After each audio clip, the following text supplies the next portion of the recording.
हरे कृष्णा। तो सभी भक्तों का बहुत बहुत स्वागत है आज के संध्याकालीन क्लास में। हम लोग 3 दिन के बाद मिल रहे हैं। रामनवमी था 21 तारीख को, और 22 और 23 तारीख फिर गुरुमाज का, हिज होलीनेस जयप्रकाश में गुरुमाज का आदिवास, और फिर व्यास पूजा था। तो हम लोग राम भजन में लगे हुए थे, गुरुमाज के ग्लोरिफिकेशन में लगे हुए थे।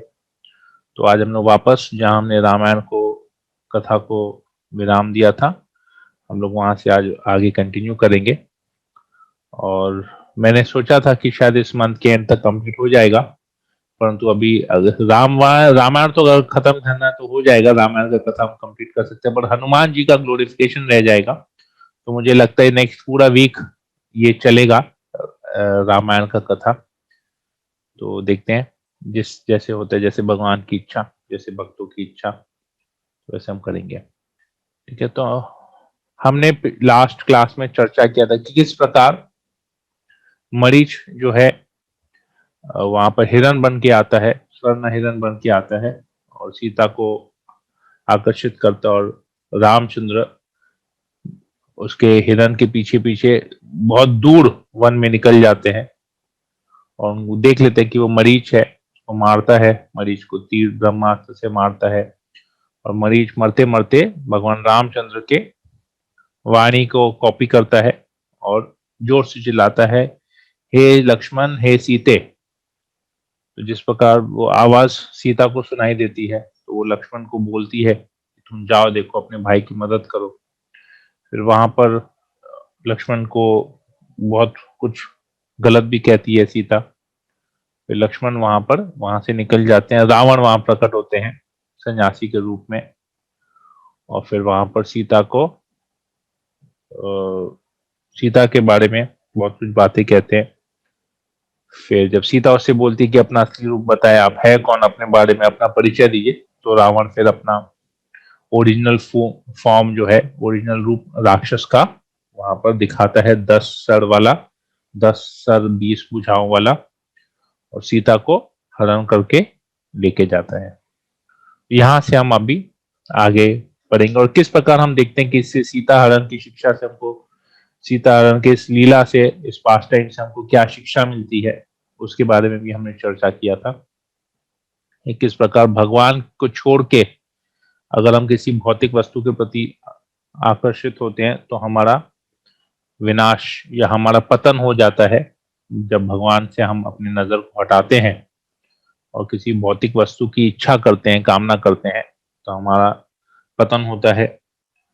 साथ ही साथ हम भगवान को, हमने सीता ने जिस तरह रामचंद्र को भेजा, तो भगवान को अपने जीवन से भी दूर करना और भगवान से भौतिक इच्छाओं की पूर्ति के लिए कहना, ये भी गलत है। और साथ ही साथ उसने लक्ष्मण की भी बात नहीं मानी, लक्ष्मण को भी बुरा भला कहा। तो इस प्रकार हम अपने गुरुओं को, वैष्णवों को, जो सीनियर डिवोटीज हैं, उनकी बात नहीं मानते हैं या उनको कुछ कह बैठते हैं, अपने आप को ही सब कुछ समझते, तो ये भी हमारे पतन का कारण बनता है भक्ति में। तो ये हमने चर्चा किया, अब इसके आगे हम आज कंटिन्यू करेंगे। ओम नमो भगवते वासुदेवाय। ओम नमो भगवते वासुदेवाय। ओम नमो भगवते वासुदेवाय। तो रावण जो है सीता को अपने रथ में हवा के मार्ग से लेके जाता, आकाश मार्ग से लेके जाता है, और जैसे ही वो वहां से निकलता है, दंडकारण्य से निकलता है, तो वहां पर देखते हैं जटायु पर उनकी सीता मैया की नजर जाती है, और वो जटायु को कहते हैं कि आप जो है मेरा एक काम कीजिए, आप कृपया राम लक्ष्मण जब वहां पर आएंगे तो आप उनको बताइएगा कि रावण ने मेरा हरण किया है, अपहरण किया है, और वो मुझे लंका की ओर लेके जा रहा है। क्योंकि जटायु की काफी उम्र थी, क्योंकि वो दशरथ महाराज के मित्र थे, जैसे कि हमने पहले चर्चा किया था जब रामचंद्र जटायु से मिले थे, तो जटायु ने बताया था कि किस प्रकार वो दशरथ महाराज के मित्र थे और दशरथ महाराज को उन्होंने हेल्प भी किया था युद्ध में। तो जटायु की भी उम्र करीबन 60,000 वर्ष थी।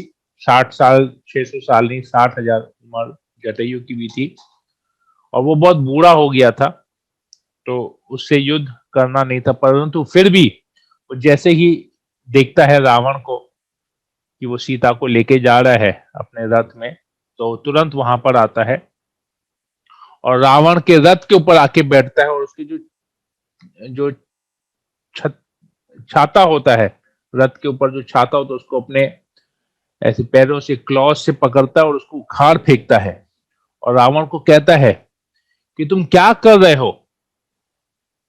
तुम जानते हो कि तुम किसका अपहरण कर रहे हो? ये सीता है, तुम लंकापति हो, तुम क्षत्रिय हो, तुमको ये शोभा नहीं देता है कि तुम किसी दूसरी पराई स्त्री का, जो शादीशुदा स्त्री का है, तुम अपहरण करो। ये तुमको शोभा नहीं देता है, तुम क्षत्रिय हो, तुम किस प्रकार कैसे दूसरी, वो भी छल से तुमने किया है ये। अगर तुम में हिम्मत है, अगर तुम वाकई में अपने आप को बलवान समझते, अपने आप को शक्तिमान समझते हो, ताकतवर समझते हो, अपने आप को राजा समझते हो, तो तुम यहीं पर इंतजार करो, राम को आने दो, उससे युद्ध करो और युद्ध करके उसको युद्ध में हरा के फिर तुम सीता को जीत के जाओ। इस प्रकार अकेली स्त्री का अपहरण करना सही नहीं है। तो रावण कहता है हटो मेरे मार्ग से, क्या सही क्या गलत मुझे कुछ नहीं पता, मैं राक्षस हूं, राक्षसों का राजा हूं, मैं जो भी करता हूं वो सही है। तो जैसे ही ये कहता है रावण तो जटायु को क्रोध आ जाता है और वो तुरंत उस पर, रावण के ऊपर हमला करने जाता है। तो रावण क्या करता है, तुरंत अपना धनुष, अपने धनुष से 10 तीर छोड़ता है जो सीधे जटायु के ऐसे सीने में जाके लगता है। परंतु जटायु क्योंकि इतना विशाल पक्षी होता है, उसको ये 10 तीर जो है कुछ असर नहीं करता, तुरंत अपना सीना से चौड़ा करता है और सारे के सारे तीर उसके शरीर से निकल जाते हैं, टूट जाते हैं। रावण देख के हैरान हो जाता है और तुरंत रावण के ऊपर वो झपटा लगाता है और पूरे रावण को ऐसे, कवच को ऐसे अपने नाखूनों से, पैर के नाखूनों से चीर देता है रावण के कवच को। रावण डर जाता है कि ये क्या हो गया, इसमें इतनी हिम्मत, इतनी शक्ति, बूढ़े है तो बूढ़ा देखने में, परंतु इसमें इतना शक्ति कैसे आया, इतना बल कैसे आया? तुरंत और भी वो तुरंत इतनी स्पीड में 100 तीर चला देता है। पहले तो 10 तीर चला, 100 तीर चलाए और सारे के सारे 100 तीर जो है जटायु के सीने में आके लगे। अब जो 100 तीर जब लगे तो उसमें से फिर जटायु को थोड़ा सा चोट पहुंचा और उसके शरीर से रक्त बहने लगा। तो जटायु को और क्रोध आया, उसने तुरंत रावण के धनुष को पकड़ा और उसको 2 टुकड़े करके वहां फेंक दिए। साथ ही साथ जो रावण के जो रथ में 14 गधे थे, ये रावण की भी बुद्धि पशु जैसी बुद्धि थी, राक्षस था, गधे जैसी बुद्धि थी, तो उसके रथ में घोड़े नहीं, उसके रथ में गधे थे। तो 14 के 14 गधों को जटायु ने मार गिराया, सारे के सारे गधे गिर गए। ये आकाश में रथ उड़ रहा था। ये संगी संग रावण के जो सारथी थे उसको भी जान से मार दिया, वो सारथी भी गिर गया और सारथी, अब गधे भी गिर गए, सारथी भी किसको चला रहा है, कोई है नहीं, केवल उसके हाथ में लगाम रह गई है, सारथी को भी मार दिया, सारथी भी गिर जाता, रावण भी, अब रथ पूरा डिसबैलेंस हो जाता है और वो रथ जो है सीधा धरती पे आके गिरता है और टुकड़ा टुकड़ा हो जाता है रथ का। तो रावण को, अब रावण बोलता है कि अब मुझे थोड़ा सा दिमाग लगाना पड़ेगा, इसके पास है तो बूढ़ा जटायु, परंतु इसके पास शक्ति बहुत है। तो रावण उस फिर बोलता है कि अच्छा मैं मान गया, आप बहुत बलवान हैं, अभी हम लोग एक काम करते हैं, मैं आपको अपनी कमजोरी बताता हूं, आप मुझे अपनी कमजोरी बताइए, क्योंकि मैं भी ताकतवर हूं, आप भी ताकतवर हैं, ऐसे युद्ध तो चलते रहेगा। आप मुझे अपनी कमजोरी बताइए, मैं आपको अपनी कमजोरी बताऊंगा, जो जिसकी कमजोरी पे पहले वार किया वो सीता को लेके जाएगा। तो जटायु बोलता है अच्छा तो मेरी कमजोरी पहले, पहले तुम अपनी कमजोरी बताओ, उसके बाद मैं तुमको बताऊंगा। तो रावण कहता है कि मेरे दाएं पैर के अंगूठे पे मेरी पूरी शक्ति है, अगर उसको कहीं पर ठेस पहुंच गई या उसको किसी ने उसके ऊपर वार किया तो मैं खत्म हो जाऊंगा।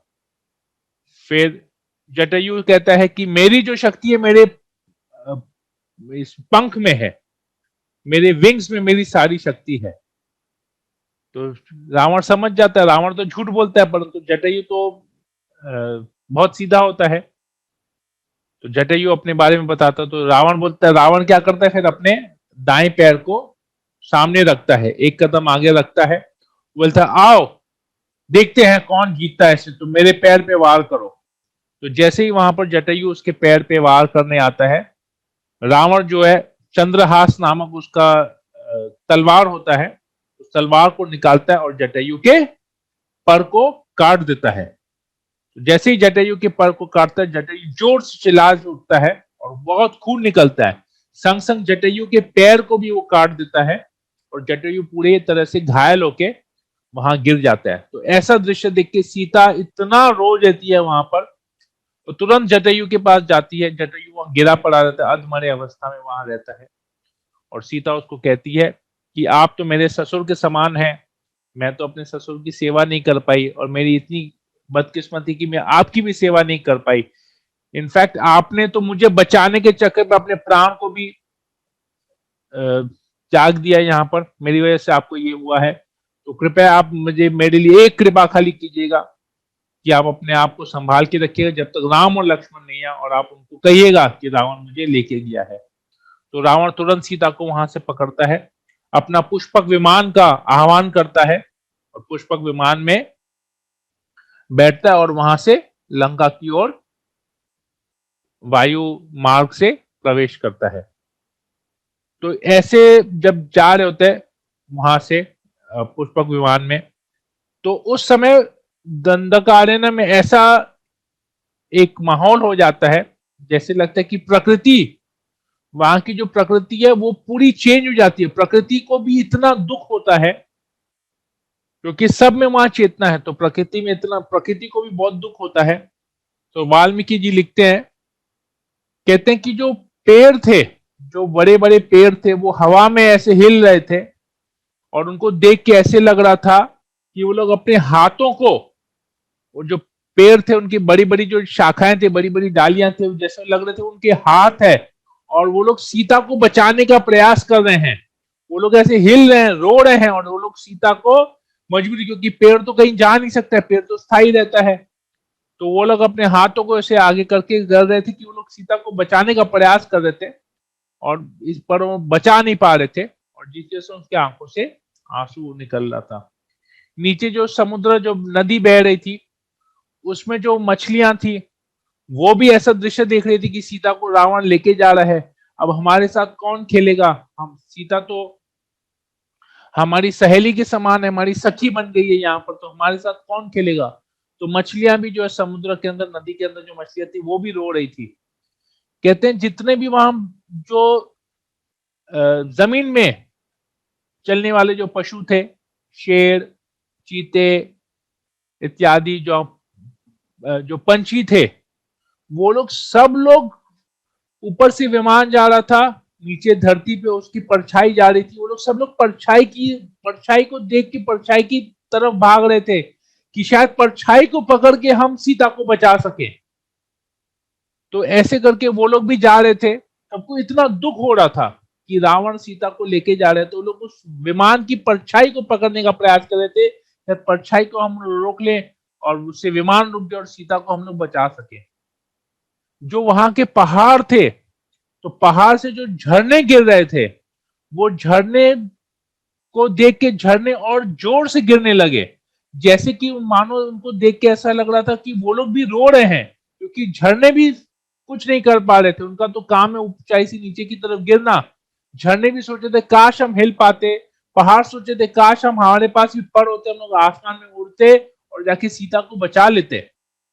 तो ऐसे लग रहा था कि आसमान की जो चोटियां हैं वो भी अपनी बाहें फैला के सीता को बचाने का प्रयास कर रही है। झरने कुछ कर नहीं पा रहे तो और जोर से बहने लगे, मानो वो लोग रो रहे थे। तो ऐसा वाल्मीकि जी लिखते हैं, तो ऐसा वहां पर प्रकृति का ऐसा वातावरण हो गया वहां पर।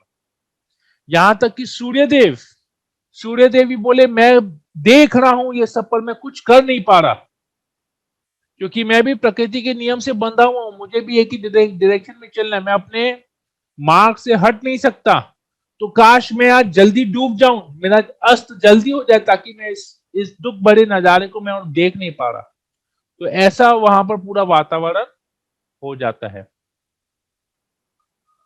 तो ऐसे करते करते दंडकारण्य से निकल के वो लोग लंका की तरफ, जो दक्षिण दिशा में विमान जा रहा होता है, तो फिर वो वहां पर किष्किंधा क्षेत्र से ऊपर से विमान क्रॉस करता है। तो किष्किंधा क्षेत्र से जैसे क्रॉस कर रहा होता है, तो वहां पर रावण जो है थोड़ा सा घबरा जाता है कि वो नीचे देखता, अरे यहाँ पर तो वानर है। तो उसे याद आता है कि ये वाली का स्थान है और ये चुपचाप यहां से निकल जाए, यहाँ पर ज्यादा उसको कुछ करना नहीं है।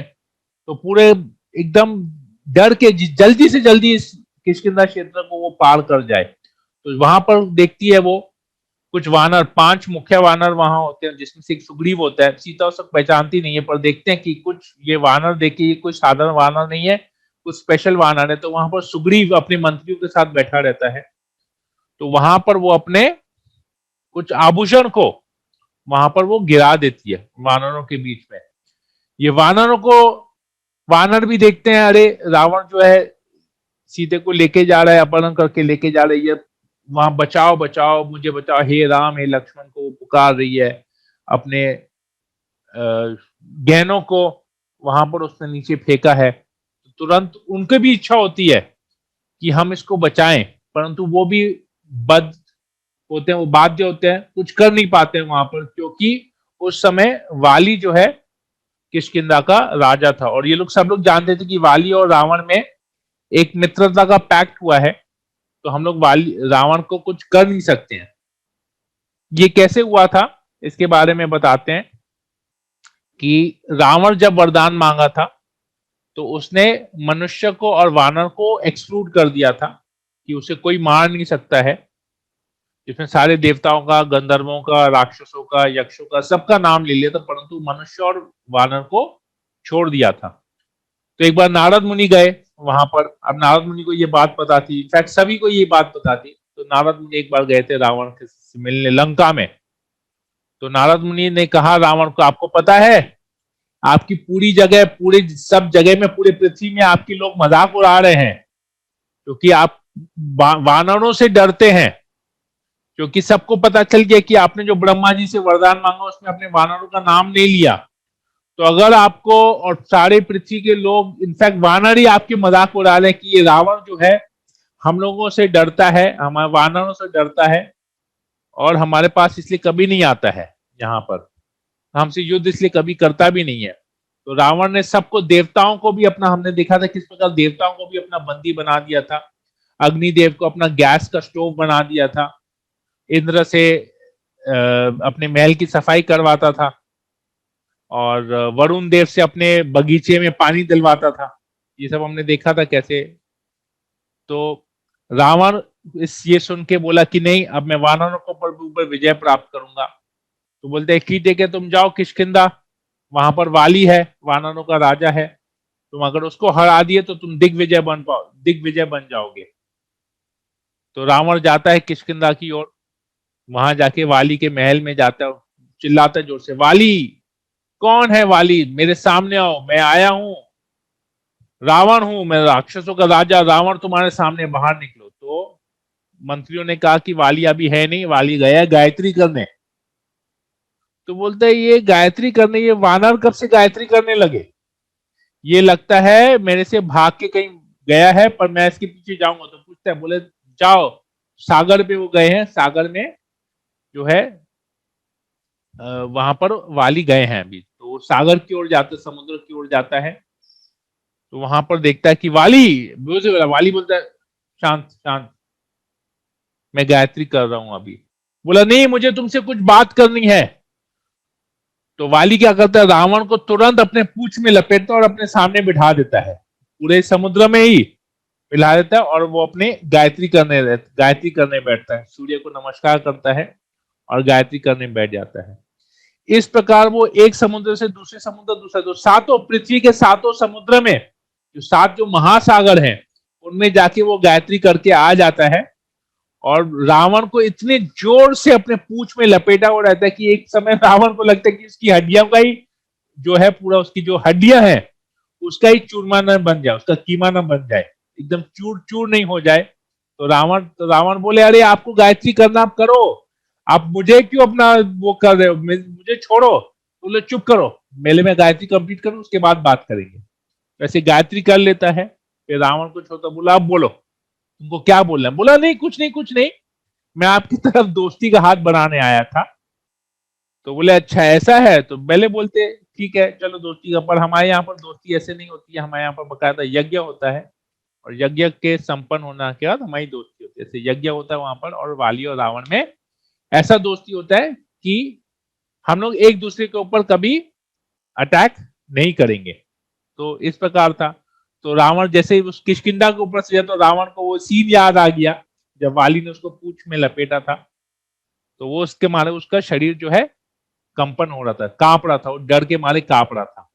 और ये बात सारे वानरों को भी पता थी कि वाली और रावण ने एक दूसरे के ऊपर हमला नहीं करने का उसने एक यज्ञ किया है, एक पैक्ट बनाया है कि हम लोग एक दूसरे के टेरिटरी में कभी जाएंगे नहीं, किसी किसी को नुकसान नहीं पहुंचाएंगे। तो इसलिए वो लोग भी सीता को बचाने के लिए कुछ कर नहीं पा रहे थे वहां पर।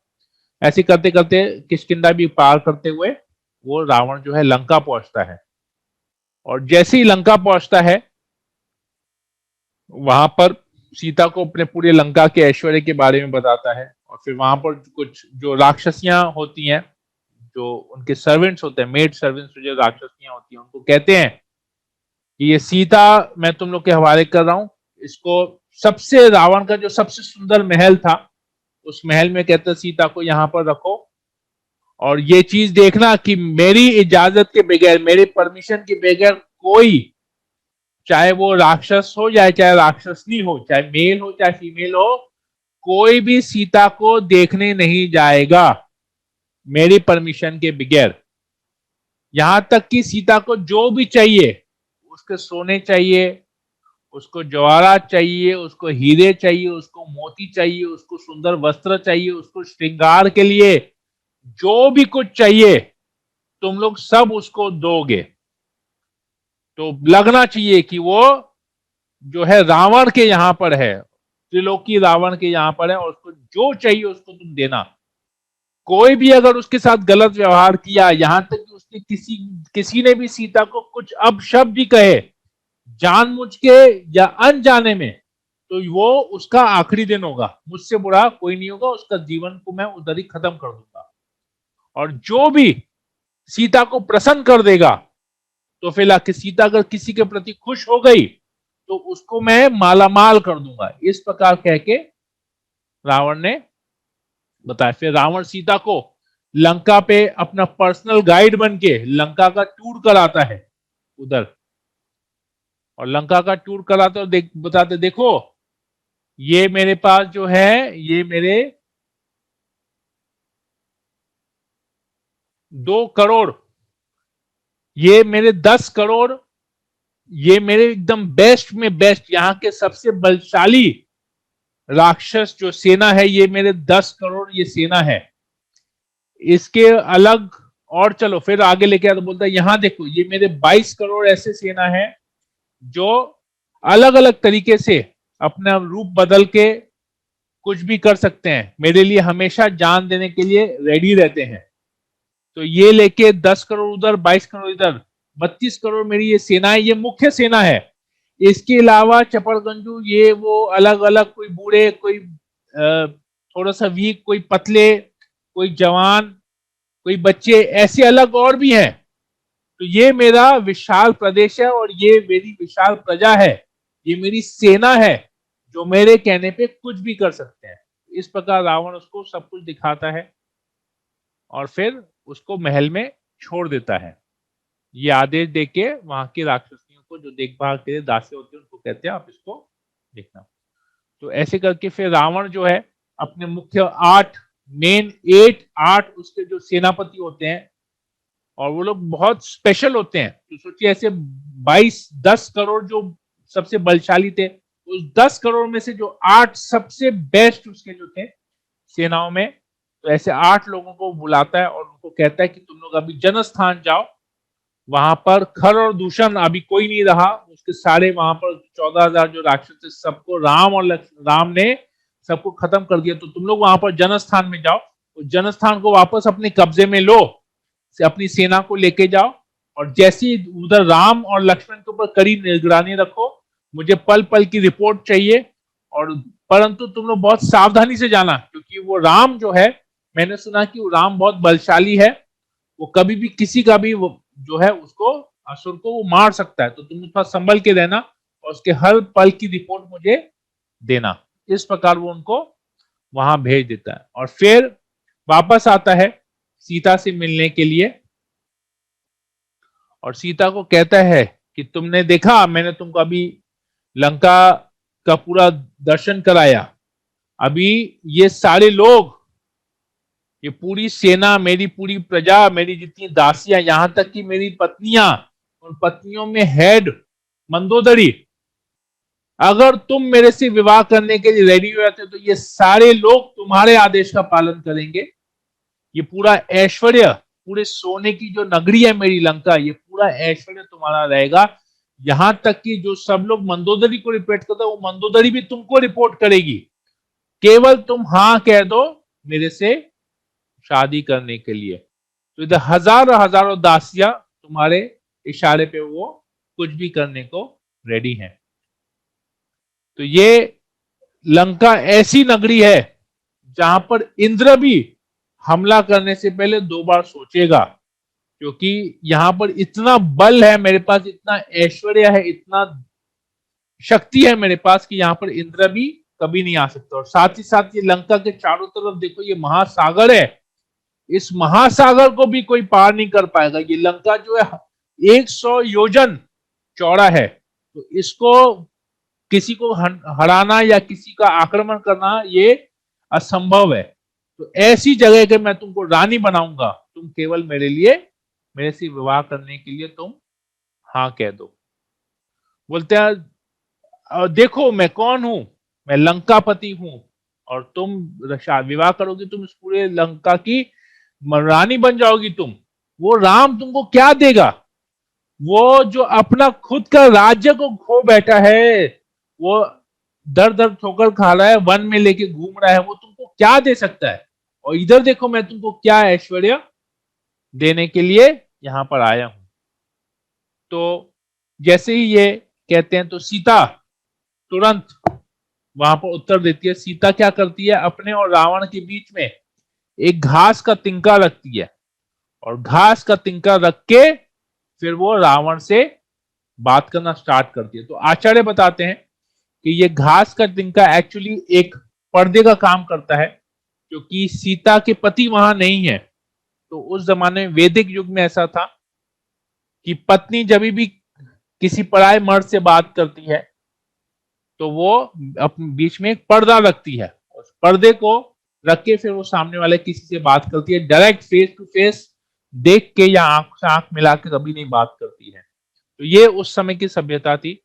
तो क्योंकि वहां पर वैसा कुछ नहीं, तो उसने घास के तिनके को बीच में रखा, एक डिवाइडर रखा, ताकि उस मर्यादा को वो पालन कर सके। आचार्य और भी बताते कि इस घास के तिनके को रखने का मतलब ये था कि जो रावण ने जो इतना अपना विशाल ऐश्वर्य दिखाया था, वो सीता के लिए एक घास के तिनके के बराबर है।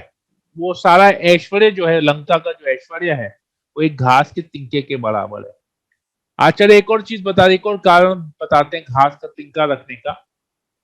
कहते हैं कि जिस प्रकार नरसिंहदेव, भगवान नरसिंहदेव हिरण्यकशिपु के महल के सोने के बने हुए खंबे से स्वर्ण रूप में प्रकट हुए, इसी प्रकार रामचंद्र, जिनका थोड़ा सा ग्रीनिश कलर है, ये घास के तिनका जो ग्रीन कलर है, इसमें से भी वो प्रकट हो सकते हैं। तो हे रावण, तुम जो भी कहोगे तुम मेरे से संभाल के कहना, क्योंकि इस तिनके में से भी भगवान रामचंद्र निकल के तुम्हारा तुरंत वध कर सकते हैं। फिर आगे और भी आचार्य बताते हैं कि सीता का एक और था मतलब इसको कहने का कि अभी जब रामचंद्र आएंगे और पूरे लंका को तहस नहस कर देंगे, सारे महल, सोने के महल को सब तोड़ ताड़ के जब खत्म कर देंगे, तो ये घास ही तुमको काम आएगा झोपड़ी बनाने के लिए। यहाँ पर जो भी लोग बचेंगे, तुम तो बचने वाले हो नहीं, तुमको तो मार गिराएंगे और तुम इसी धरती पे गिरोगे और तुम्हारे मुंह पे केवल घास ही होगी। तो ये घास तुम्हारे मुंह में डालने के लिए है, तुम अभी से आदत डाल दो, क्योंकि तो कोई बाद में ये घास ही तुम्हारे मुंह में आने वाली है। जब मेरे प्रभु रामचंद्र तुमको हराएंगे, तुम्हारा वध करेंगे और तुम इस भूमि पे गिरोगे, तो तुम्हारे मुंह में केवल घास रहेगी। तो अभी से ही आदत डाल दो।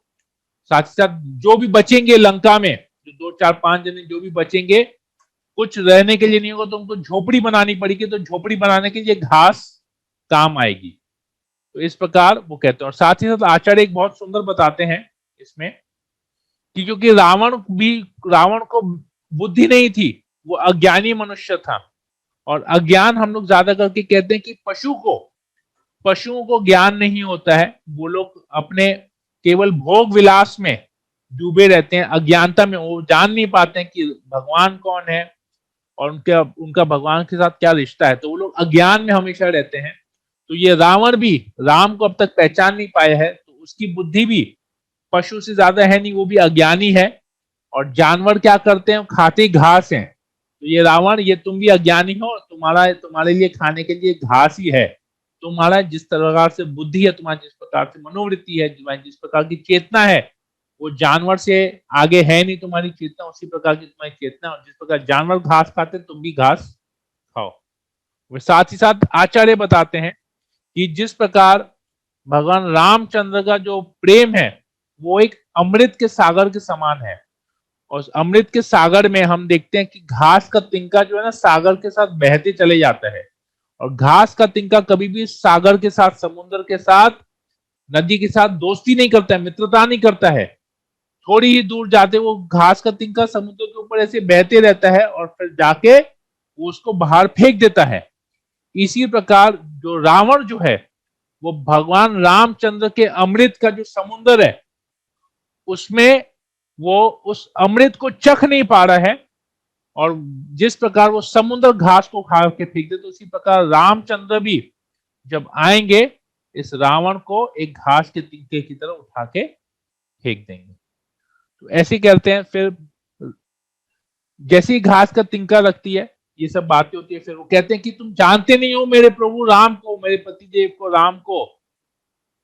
वो केवल अगर तुमको देखेंगे ना, तुम तुरंत वहां पर जल के राख हो जाओगे। जिस प्रकार शिव जी ने कामदेव को अपने नेत्रों से भस्म किया था, उसी प्रकार राम भी तुमको ऐसे भस्म कर देंगे।